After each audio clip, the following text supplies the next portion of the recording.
চিঠিতে তুমি কি লিখছো? খারাপ কিছু? না, তেমন কিছুই না, সাধারণ কয়েকটা কথা লিখছি। তাহলে কান্না করব কেন? তুমি তো একটা পাগলি, অল্পতেই কান্না করে ফেলো, তাই বলছি।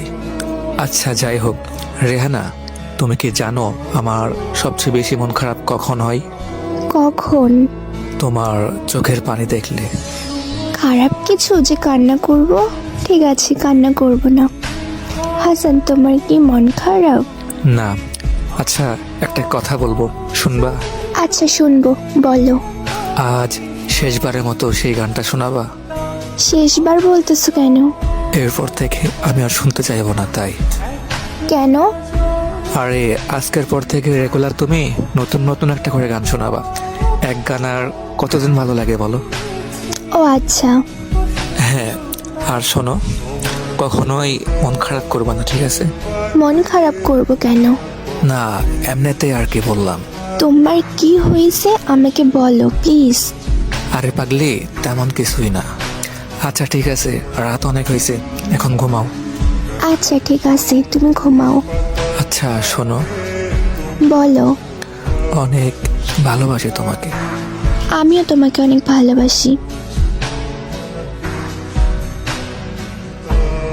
পরদিন সকালে রেহানা তার বান্ধবীকে নিয়ে হাসানদের বাসায় যায়।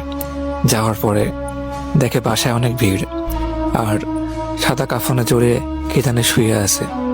রেহানা জিজ্ঞেস করলো, এইটা কে?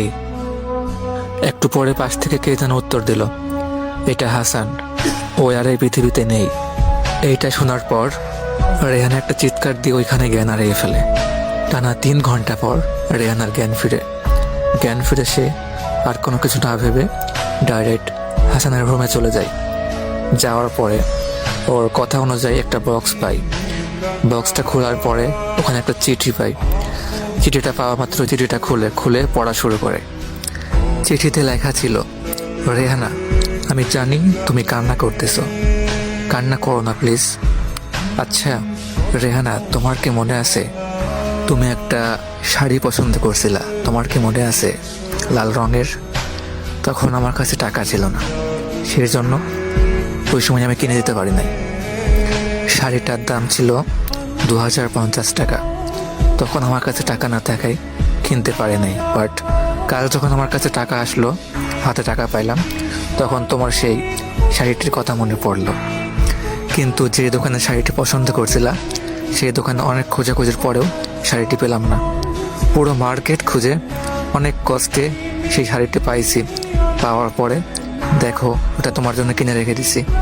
দেখো বক্সের মধ্যে প্যাকেট করা আছে, নিচের দিকে হাত দাও, পাইবা। শাড়িটি কিন্তু পরবা তুমি। এখন তুমি নিশ্চয়ই ভাবতেছো যে আমি এতগুলো টাকা কোথায় পাইছি। আশরাফ খানকে তো তুমি চেনোই, তোমার বাবার পরিচিত